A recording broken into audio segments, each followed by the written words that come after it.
What's up mga everybody, everyone. Shout out sa inyong lahat. At kain na mga kabady. Ulam tayo ng munggo. Ay, nakakapanabik. I love munggo. So, dasal muna ako mga everybody para sa ating lahat. Everyone, sa ngalan ng Ama, ng Anak, ng Espiritu Santo. Lord, maraming salamat sa paggabay. Nilayo mo ako sa disgrasya, nilalayo mo ako sa malang sa sakit.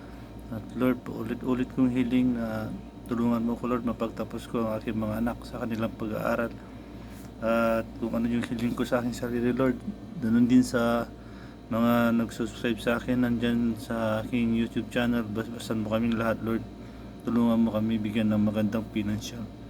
At lalo na rin sa mga makakapanood. Kung anong hiling ko sa aking sarili, Lord, basbasan mo kaming lahat. Bigyan mo kami ng pagkakataon, Lord, na makamit namin ang aming gusto. Amen. So, kain na mga ka-everybody. So, medyo labay-labay ko na. Toppings ko na. Munggo, yeah. Tapos, may isang hiwa. Diba? Toppings na mga kabady. Kutsara ko kasi mainit. Bagong luto, bagong hingi, bagong ano? Let's eat na mga ka-everybody. Yan. Umuusok pa.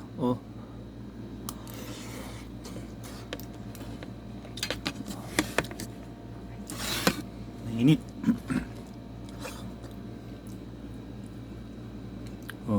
Umuusok pa mga kabady.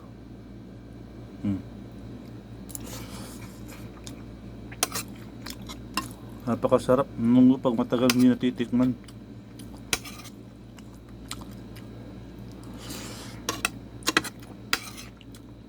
Sa mga munggo lovers dyan, ginisang munggo o ginulay,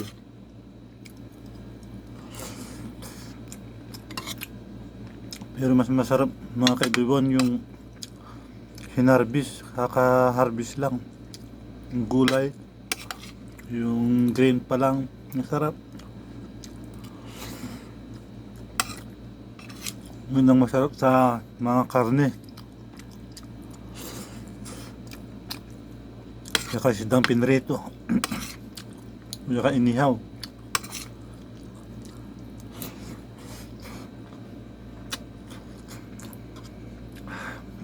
Mainit kasi mga kabady. Kutsara na lang ako.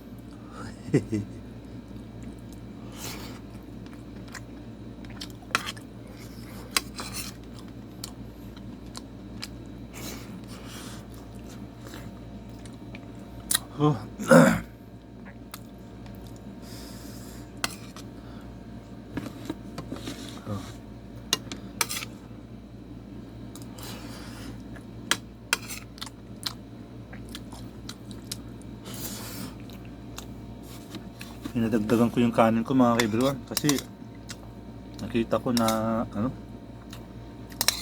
munggo, nagluto ng munggo.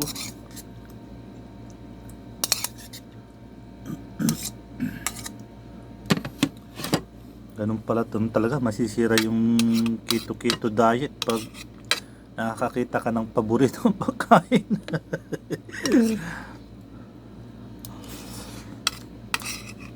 Wala nang mga kabady, wala nang control